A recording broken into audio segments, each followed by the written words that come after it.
And we're beginning with those protests against the election win of President Nicolas Maduro, which turned awry in Venezuela, with security forces firing tear gas and rubber bullets at the demonstrators.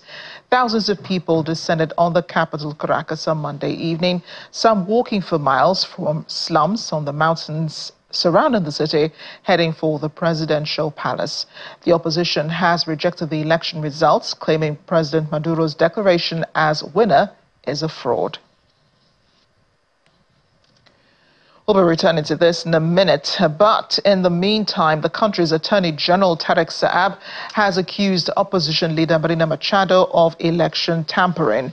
Saab said that according to classified information he had received, Maria Corina Machado, Lester Toledo and Leopoldo Lopez were behind the attack, which was allegedly carried out from North Macedonia and was intended to manipulate the data being received by the CNI. The National Electoral Authority said just after midnight that Maduro had won a third term with 51% of the vote, a result that would extend a quarter-century of socialist rule.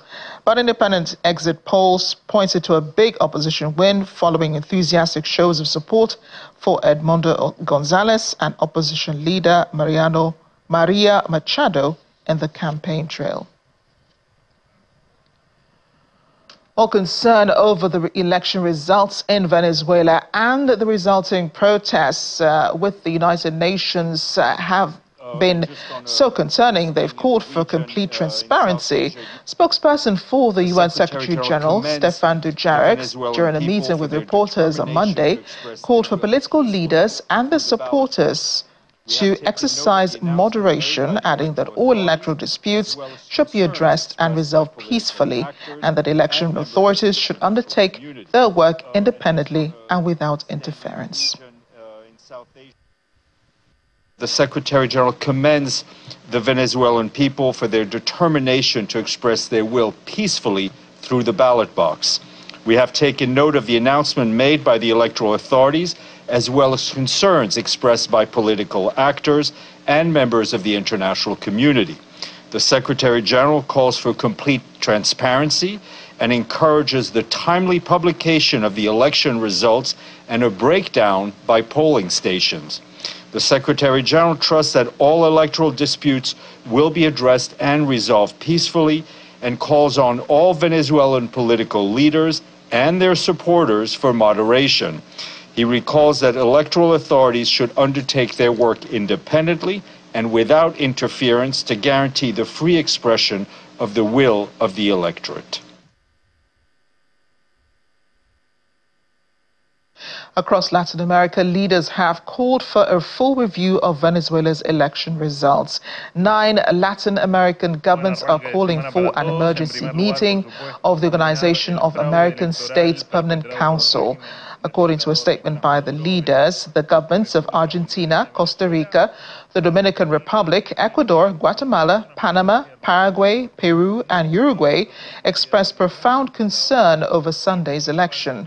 Maduro has presided over an economic collapse, the migration of about a third of the population, and a sharp deterioration in diplomatic relations, crowned by sanctions imposed by the United States, the European Union, and others, which have crippled an already struggling oil industry.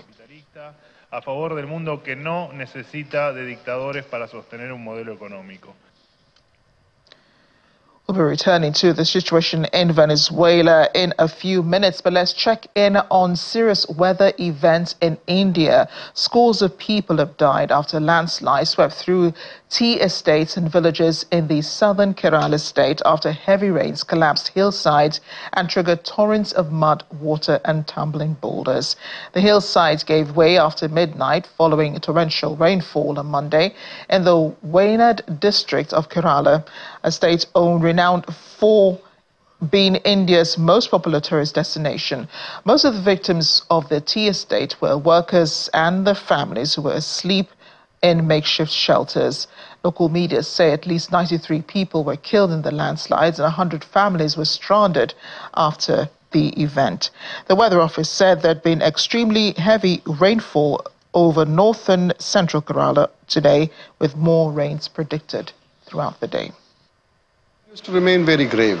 The last time we got a confirmation from the hospitals, we have about 70 plus dead bodies that have reached our hospitals, and so steps are being taken for the inquest and post-mortem. But we have news that there are more people missing, and the casualty number may go up.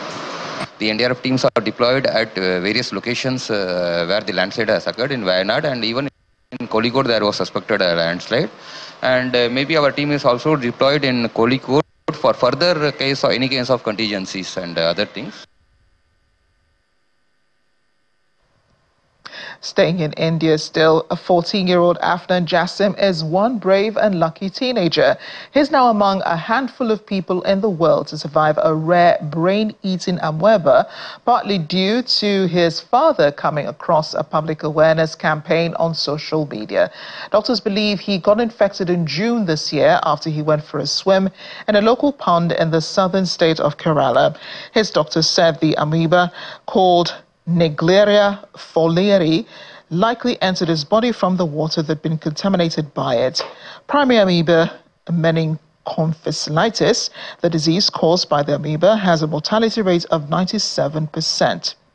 Afnan began experiencing the symptoms 5 days after he'd gone for a swim in the local pond. He developed seizures and began complaining of severe headaches. His parents took him to the doctor, but he did not improve. Luckily, his father had the presence of mind to connect his son's symptoms with something he'd read on social media. Finally, they went to the Baby Memorial Hospital, where the boy was treated by Dr. Abdul Rauf, a consultant intensive care pediatrician. Dr. Rauf credits Mr. Siddiqui, that's Afnan's father, with informing doctors about Afnan's swim in the local pond and his subsequent symptoms, which helped him diagnose the disease in time. Many patients die because of intracranial pressure exercised by fluids inside the skull and on the brain tissue.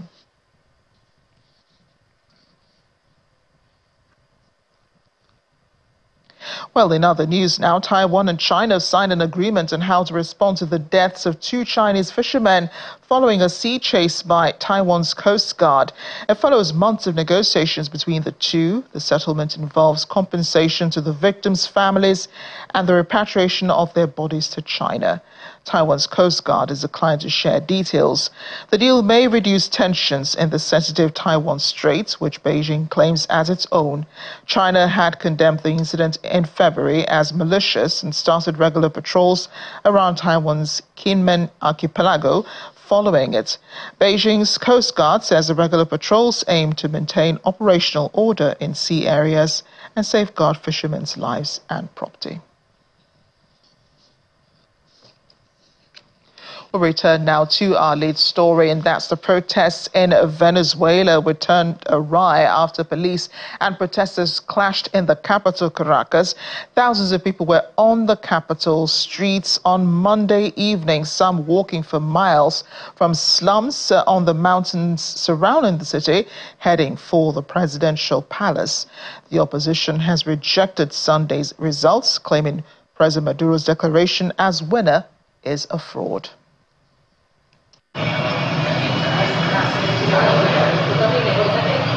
Thousands of people marched on central Caracas Monday evening, hours after President Nicolas Maduro was announced winner of Sunday's presidential election. It wasn't long before they turned awry. Eyewitness footage shows police firing tear gas at the protesters. A heavy military and police presence was on the streets with the aim of trying to disperse protesters and prevent them from approaching the presidential palace. As dawn progressed, tires were seen burning on highways, and large numbers of people remained on the streets with police and motorbikes firing tear gas.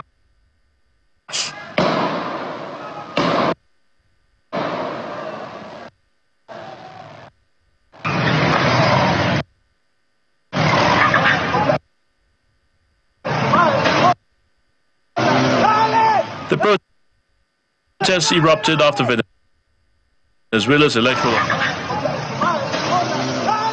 The protests erupted after Venezuela's electoral authority declared Maduro as the winner of the presidential election with 51% of the vote, extending a quarter century of socialist rule.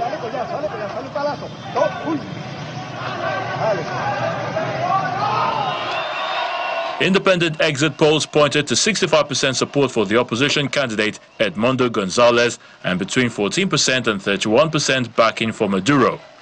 But the opposition disputed the declaration as fraudulent, saying that after reviewing 73.2% of the voting tallies, it was clear that its candidate Edmundo Gonzalez had won convincingly.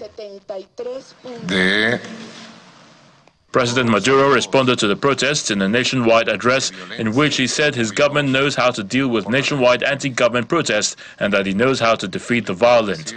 The government has announced a temporary suspension of commercial air flights to and from Venezuela with Panama and the Dominican Republic starting from Wednesday at 8 p.m. local time.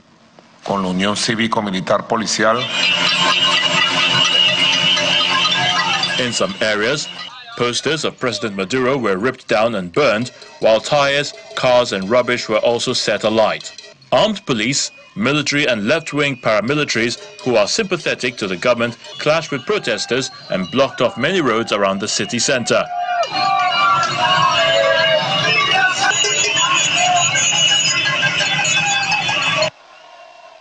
Meanwhile, U.S. senior administration officials say the announced result on Monday does not track with data they had received through quick count mechanisms and other sources, which suggests that the results announced may be at odds with how people voted. The U.S. has not yet been drawn on what the result means for their sanctions policy towards Venezuela.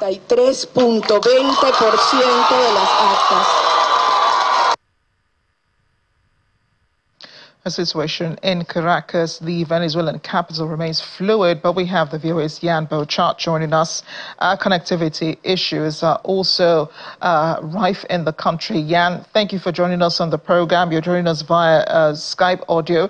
So this is the first time we've seen, protests of this magnitude in Venezuela. Is it really possible that what has been announced on Sunday, the results of the elections, really contradict what the people want? Well, good evening. At least for the people here, yes, they don't believe the results are true. They do believe this election was stolen from them. So here, right now, I'm in Caracas, and there are like thousands of people here on the street demanding that that Maduro accept the defeat through the opposition candidate. It's hard to say if it's true or not, but for the people here, thousands, they don't believe the results. The president addressed the people late yesterday evening. He warned he will defeat the violent. Is that confirmation the elections have been hijacked? Is this also a regular Maduro modus operandi in the country? Well, we had massive demonstrations here in 2014, 2017, and both of them, they were... Yesterday, we saw a lot of repression. The army came to the street and didn't let the people go through the central streets of the city. At least 3 people died, 50 got wounded. And yesterday, during his address, he was threatening the people that if the protests kept going, they would repress them. And this is the way this regime is acting for a long time here. And this is very concerning, isn't it? How violent the protests have become, especially in the capital. Today, are the protests continuing?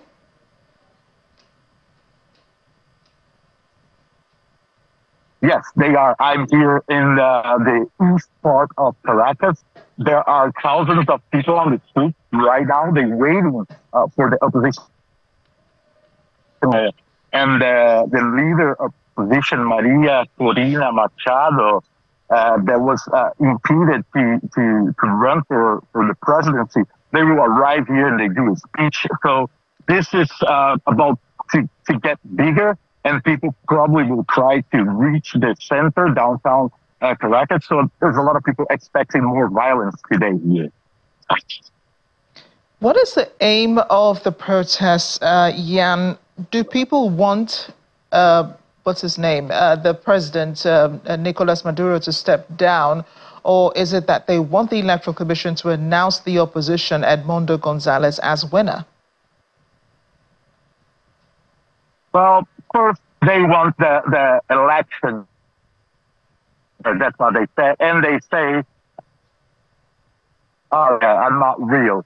But at the end, people here are asking for a regime change. They want Maduro to step down, but not just Maduro, the entire Chavismo, the entire regime. That's what people are on the street asking. But they say that Edmundo Gonzalez won this election. Edmundo Gonzalez is saying, he's saying that he won with 6 million votes against 2 million votes for Maduro. But still, this is not confirmed. There is no independent confirmation this is true. As well, there is no independent confirmation that Maduro won by 51% of the vote. So people are here protesting against the government. They want the government down. So it's not just, people in the country who are against, this government and the way the elections have been conducted. Latin American leaders are also disappointed with how things have turned out. They're calling for a boycott of the Maduro government, also a suspension of diplomatic relations. How is the president reacting to his neighbor's decisions? Very violently. He expelled diplomats of at least 7 countries between yesterday and today. He's threatening to invade the Argentinian. 5 people took asylum in the last week, people who are related to the opposition candidate. A lot of countries are saying this is not a fair election, but the most 2 important countries, they didn't say anything yet, which is Brazil and Colombia. Brazil sent observers here.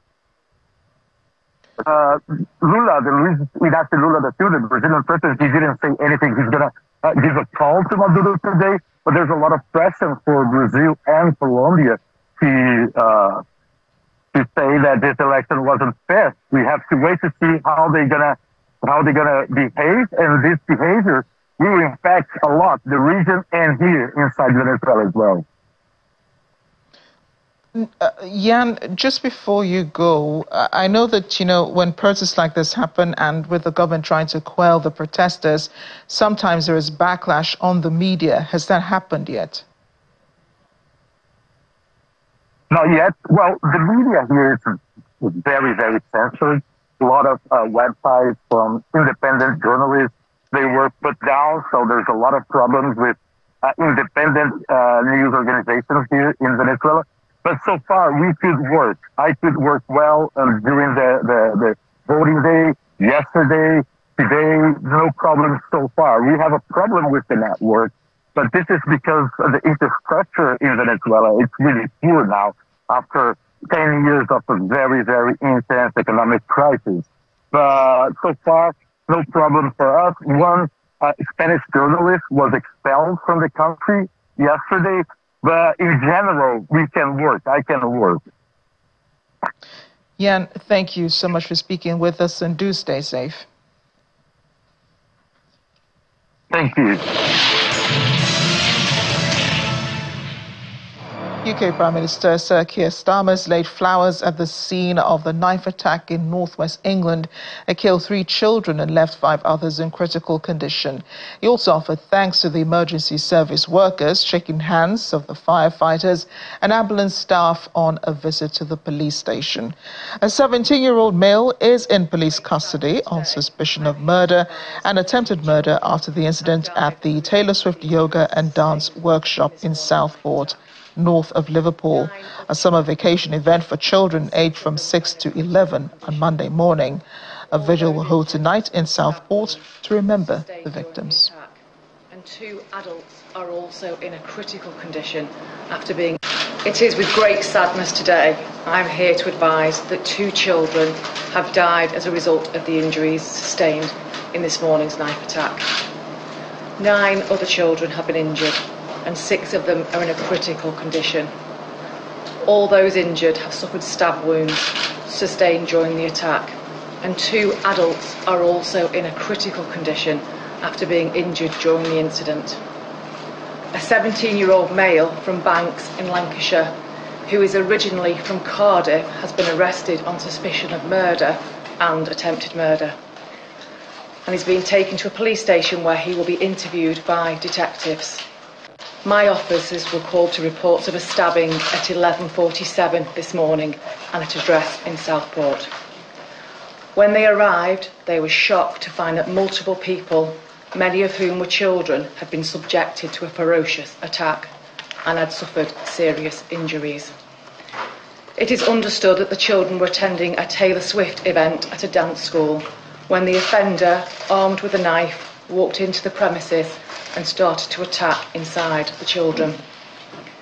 We believe that the adults who were injured were bravely trying to protect the children who were being attacked. As a mum and a nana, I can't begin to imagine the pain and suffering that the families of the victims are going through at this moment in time. I called the police, but there's many people on the phone at that point because it was like a bomb had gone off. You know, girls' bodies all over the place. One of my colleagues that works with me, James, he brought one of the girls out of the building. She didn't look good at all, poor kid. Just mayhem, they're just all street members looking after the girls while they were bleeding to death, basically. There was a few parents around. I've heard wailing and screaming pretty much all afternoon of parents coming later to pick kids up and only really finding out what's going on. British Interior Minister Yvette Cooper today visited the scene of the horrific knife attack that left 3 children dead. An update from the police briefing earlier on confirmed a 3rd child had died as a result of injuries sustained in the attack. The 3 victims were girls aged 6, 7 and 9. 8 other children also suffered stab wounds and 5 remained in critical condition. 2 adults were also critically wounded, attempting to protect the young victims, according to the police. Well, our correspondent in London, Juliana Olaika, has been keeping tabs on the story. This was what she sent in. Well, authorities across the United Kingdom are still trying to piece together the tragic set of circumstances that took place 36 hours ago, leading to the murders of 3 young girls, 2 of them aged 6 and 7. A 3rd, aged 9, has been identified by the Portuguese government because she was a Portuguese national named locally as Alice Aguirre. She, of course, as well as many other children, took part in that Taylor Swift themed dance and yoga class for children aged between 6 and 11, where we now know a 17-year-old man entered the premises and went on this horrific stabbing frenzy that, as I said, has left 3 young girls dead. 5 young children remain in critical condition, and 2 adults who were present at the time and tried to save those children are also still in hospital in critical condition. The rise in knife crime has been a cause for concern for several years in this country, but particularly over the past couple of months, with many calling for tougher measures to tackle the issue. The new Labour government has responded by introducing a range of measures, including stricter penalties for carrying knives and increased funding for policing and community initiatives. But sadly, that is not going to be comforting for the parents of those 3 little girls who lost their lives in such an horrific, atrocious way. The suspect, a 17-year-old, has been detained by police. A knife was seized on his person, and we await for further details of this terrifying case. Juliana Olayinka for Channels TV News in London. Well, US singer Taylor Swift did react to the stabbing in Southport yesterday. She posted on her Instagram account earlier today that she was completely in shock following news of the stabbing. She said, "The horror of yesterday's attack in Southport is washing over me continuously, and I'm just completely in shock. The loss of life and innocence and the horrendous trauma inflicted on everyone who was there, the families and first responders. These were just little kids and a dance class. I'm at a complete loss for how to convey my sympathies to these families." And we're back to the UK, which is bracing itself for the warmest day of the year so far, with temperatures expected to rise as high as 32 degrees Celsius, according to the country's official weather service, the Met Office. In London, residents and tourists have been seeking shady areas as they try not to worry about climate change. A new British record high temperature was recorded just last Thursday in Cambridge, Eastern England, when a provisional reading of 38.7 degrees Celsius was recorded at the Cambridge University Botanic Garden. July 21st this year was the hottest day ever recorded globally, according to preliminary data from the European Union's Copernicus Climate Change Service, which has tracked such global weather patterns since 1940. I mean, it's great having lovely days like this, but when they come more often than not, it's a bit worrying then. Yeah, it's the pattern of warmer days that I think are concerning. But it's kind of hard to be grumpy when the weather is like this. Yeah, especially with a little one. I mean, she likes to walk around, to run around everywhere, but we try to go for all the nice parks and look for the shade of the trees. Lovely. It is lovely, but to be fair, it's a bit muggy here. We're from Lancaster, so we've had loads of rain, so it is making a nice change, but yeah, we're feeling it a bit. I am, yeah. Extreme weather, climate change, extreme weather, and we are going to get more of this, aren't we now? That's the way the world is heading. So extreme weather, as I say, hot weather, hot days. But on the flip side, we'll get cold weathers as well, won't we? But we've got to take the hot with the cold, I suppose, yeah.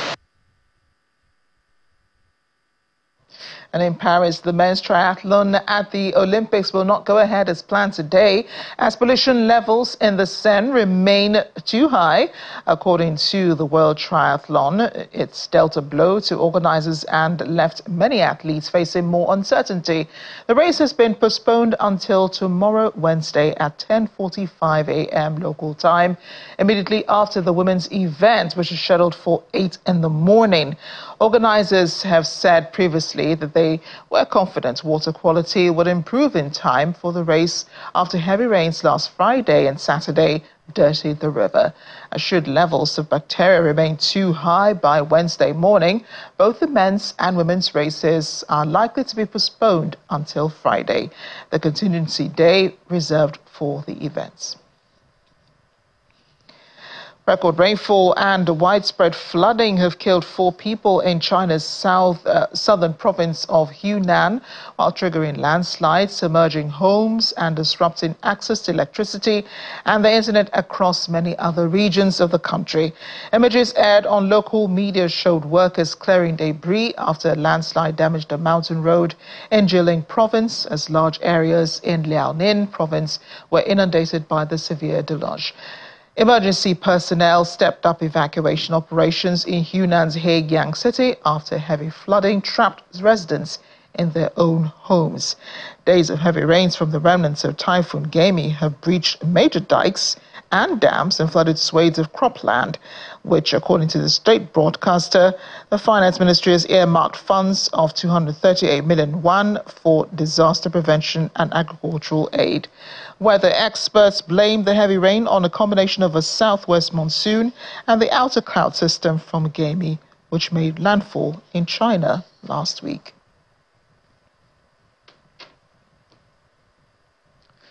Back on the continent, thousands of people are stranded on the streets of the eastern Sudanese city of Kassala as a deluge of rain compounds the suffering of more than 1 million Sudanese who sought refuge in the region from a 15-month-old war.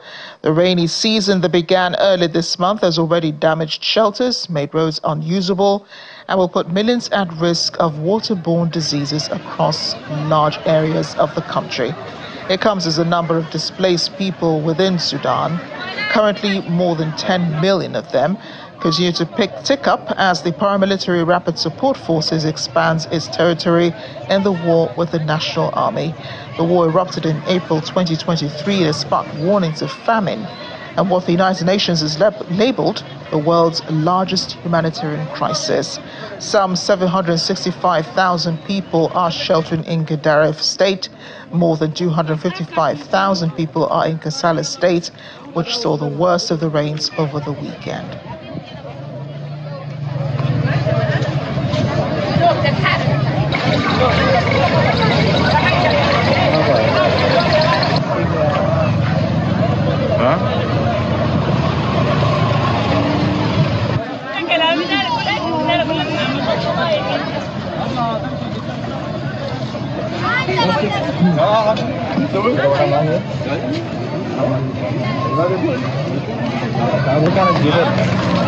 ما فاتت الصور كانت زباله وهم ما عارفين هي وصلت مسخره عجيبه. Authorities are still recovering bodies in Ethiopia's Gofa zone nearly 10 days after a landslide buried and killed hundreds of people there.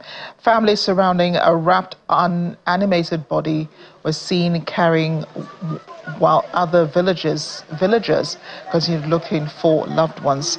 The United Nations Office for the Coordination of Humanitarian Affairs, UNOCHA, said on Thursday last week that the death toll is still expected to rise up to 500 people.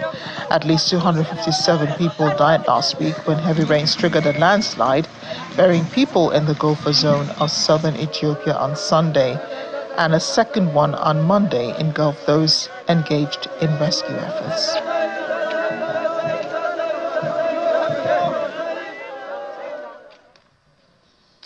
To the country now, Nigeria, an artist is transforming e-waste into stunning cyberpunk sculptures in Oyo State, southwest of the country. Patrick Chidiebube uses discarded electronic products to create art figures, thereby ridding the environment of toxic waste. Let's take a look.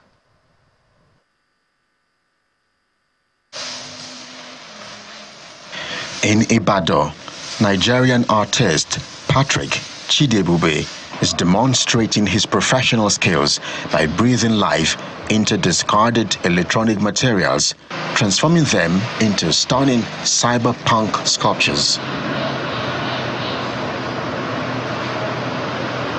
Chidiebube is making the sculptures out of keyboard keys, carving out various female figures and handmade faces, standing and hanging in his workshop. I'm a visual artist practicing in the area of sculpture and installation. I work with upcycled materials such as computer keyboard waste and allied parts like panels to create my sculptures. I create cyberpunk figures with body augmentation that tells the story of our interconnectedness between science and technology and how science and technology has affected our everyday life. His motivation for this, he says, started when he read that Africa was a dump site for technology. I started my journey in upcycling, creative upcycling, a few years ago when I read a publication where they stated that Africa is a dump site for technology. I mean, when they get their materials, use technology, they dump it in Africa, and we reuse, and it ends in Africa, and it creates a waste that nobody upcycles. His aim is to rid the continent one step at a time of such toxic waste. I believe that if I do my own part by upcycling this electronic waste, and another person does their own part by upcycling other waste materials like other polymer waste and metal waste, we can come together to achieve an environment free from toxins, free from pollution, landfill pollution and air pollution. E-waste is a significant problem for African countries, including Nigeria, which, according to media reports, generated 2.9 million tons of e-waste, or 2.5 kilograms per capita in 2019.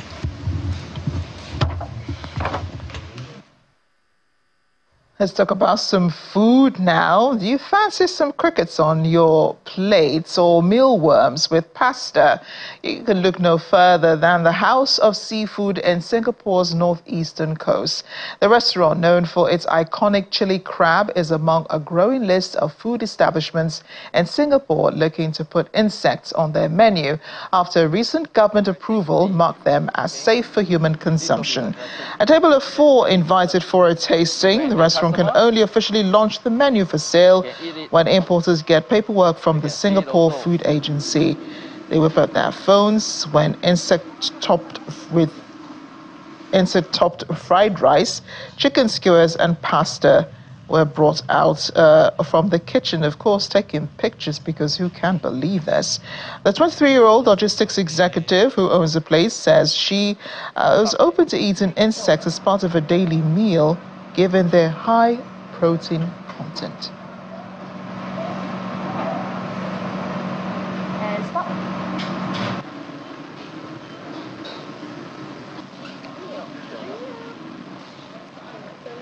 Response is terrible good, you see. They have been calling me, my phone is ringing non-stop. A lot of customers calling me, say they want a food tasting, they want to test insects. So I tell them that you have to on hold first, my stock is running out. So with that, I asked them to say, okay, Bobby, I will call them back. But every day we try to entertain one table first. But at the moment, we got 12 table reservation for the past 1 week. But for me, I think that vertical farming for these insects is good, especially organic. Whatever I left in my restaurant vegetable, I can leave it to them. That would be the best way. So I know what the insect is eating. I hope this can be a halal segment also. But now I haven't halal yet. Because the insect, what they're eating, they still don't know. I have no words. Thanks for watching The World Today. I'm Amarachi Ubani.